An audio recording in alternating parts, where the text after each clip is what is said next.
जय हिंद। आज है 30 जनवरी 2024 और 30 जनवरी 2024 से बनने वाले सभी इंपॉर्टेंट करंट अफेयर्स के क्वेश्चन के बारे में जानेंगे। तो पहला क्वेश्चन है कि 69वां फिल्म फेयर अवार्ड में किसे बेस्ट फिल्म का अवार्ड मिला है। तो 12वीं फेल 12th फेल को बेस्ट फिल्म का अवार्ड मिला है। 12वीं फेल इसे बेस्ट फिल्म का अवार्ड मिला है। और ये फिल्म फेयर अवार्ड हुआ कहाँ पे है, तो ये गुजरात के गांधीनगर में हुआ है। अलग अलग किरदार में अलग अलग तरह के अलग अलग लोगों को मिला है, अवार्ड मिला है। तो इसमें बेस्ट फिल्म जो है, सबसे अच्छा फिल्म 12वीं फेल है, उसको अवार्ड मिला है बेस्ट फिल्म का।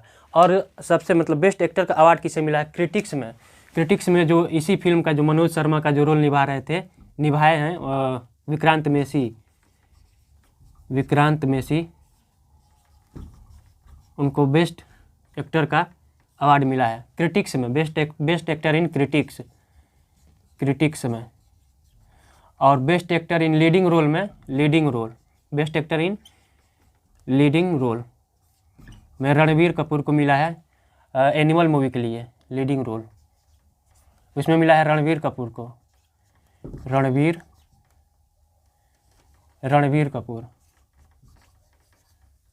कपूर। तो ये विक्रांत मेसी जो है उनको मिला बेस्ट एक्टर, क्रिटिक्स में बेस्ट एक्टर का अवार्ड मिला है। और लीडिंग रोल में best actor in leading role में रणबीर कपूर को मिला है एनिमल मूवी के लिए।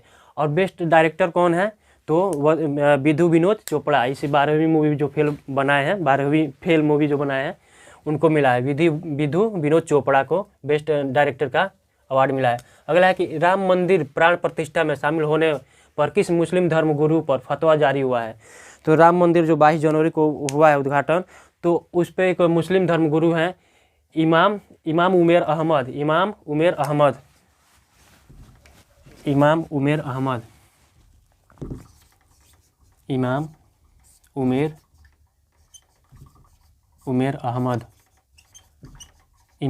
अहमद इनके ऊपर फतवा जारी हो गया है। तो ये केवल यहाँ चले गए थे, जो प्राण प्रतिष्ठा हुआ था 22 जनवरी को, उसी में चले गए थे राम मंदिर का, तो इनके ऊपर फतवा जारी हो गया है।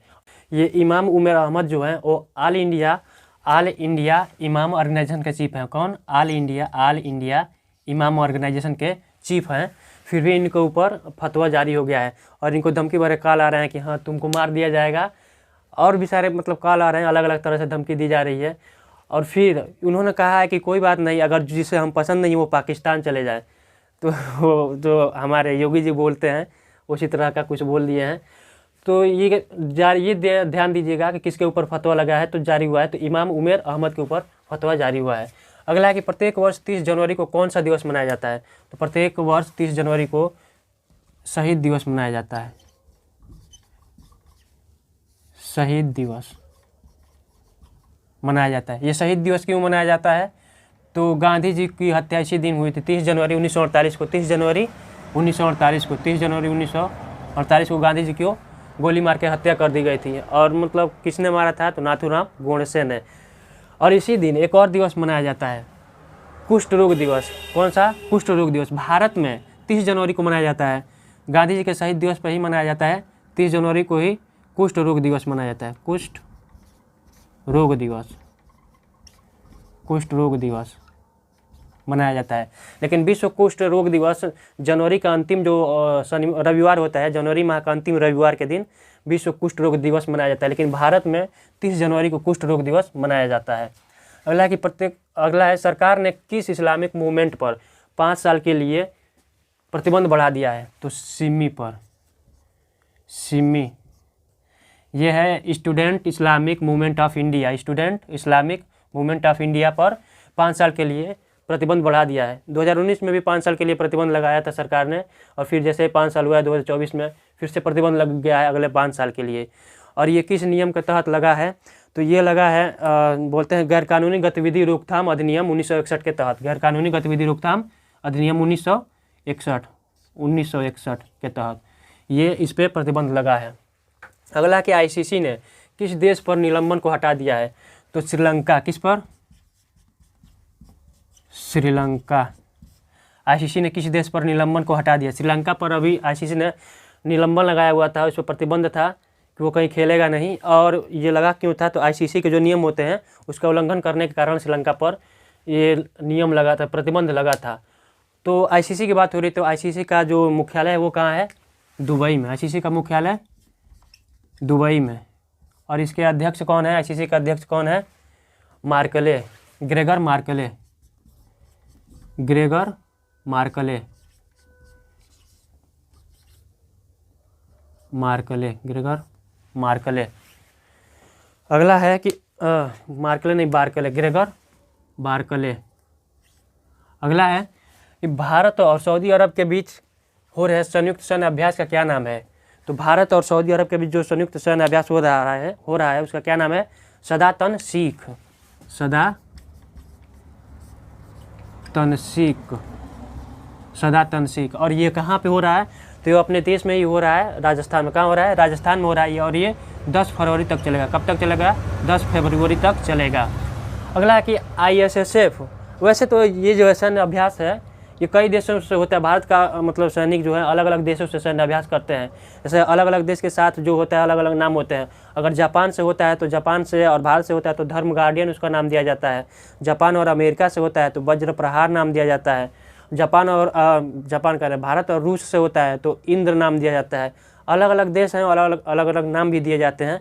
तो इसको एक वीडियो में बता देंगे कि इस देश के साथ भारत का अगर सैन्य अभ्यास होता है तो उसका क्या नाम दिया जाता है। अगला क्वेश्चन है कि ISSF विश्व कप में पुरुष की एयर राइफल स्पर्धा में 10 मीटर एयर राइफल स्पर्धा में दिव्यांश सिंह पवार ने कौन सा पदक जीता है? तो स्वर्ण पदक जीता है, स्वर्ण पदक जीता है, स्वर्ण पदक जीता है। और ये हो कहाँ रहा है? तो ये काहिरा में हो रहा है। कहाँ हो रहा है? काहिरा, मिस्र की राजधानी काहिरा। कल ही बताए थे, काहिरा, मिस्र की राजधानी काहिरा। और काहिरा को ही नील नदी का देन कहा जाता है। अगला है कि विदेश सचिव विनय मोहन क्वात्रा किस देश के आधिकारिक यात्रा पर 3 दिन के लिए गए हैं? तो भूटान। कहाँ गए हुए हैं? भूटान। भूटान की राजधानी कहाँ है? थिम्पू है। भूटान की राजधानी थिम्पू। और मुद्रा क्या है वहाँ का? नगुल्ट्रम, आधा न गु, अरे गुल्ट्रम, आधा न नगुल्ट्रम। कहाँ गए हुए हैं? भूटान का। भूटान का नरेश का क्या नाम है? भूटान का नरेश का कुछ ज़्यादा ही बड़ा नाम है। भूटान का नरेश का क्या नाम है? जिग्मे खेसर नामग्याल वांगचुक, जिग्मे खेसर नामग्याल वांगचुक। इतना बड़ा नाम है, जिग्मे खेसर नामग्याल वांगचुक। इतना बड़ा नाम है। इस नाम को तो सुनते ही आप लोग का किसी मूवी का नाम या किस मूवी का नाम याद आया है? तो 3 इडियट नाम का, जो 3 इडियट मूवी है उसका नाम याद आ गया होगा। और ये जो नामग्याल है ये एक मठ है हमारे देश में, हिमाचल प्रदेश में नामग्याल का एक मठ है। सबसे ज़्यादा एग्जाम में यही पूछता है, एक नामग्याल मठ और एक जो अरुणाचल प्रदेश का एक मठ है तवांग मठ। नामग्याल मठ जो हिमाचल प्रदेश में है और अरुणाचल प्रदेश में एक मठ है तवांग मठ। उसको एग्जाम में सबसे ज़्यादा ये दोनों पूछ लेता है कि नामग्याल मठ कहाँ है और तवांग मठ कहाँ है। तो ये तो वहाँ के नरेश का नाम है, भूटान के नरेश का नाम है जिग्मे खेसर नामग्याल वांगचुक। इतना बड़ा नाम है। अब नरेश क्यों कहा जाता है? तो भूटान और नेपाल में जो राजा होते हैं उनको नरेश कहा जाता है। अगला है कि किस देश के राष्ट्रपति के खिलाफ महाभियोग प्रस्ताव लाने का निर्णय लिया गया है? तो मालदीव के। अभी लिया नहीं गया है, केवल अभी प्रस्ताव, अभी निर्णय लिया गया है, अभी हुआ नहीं है।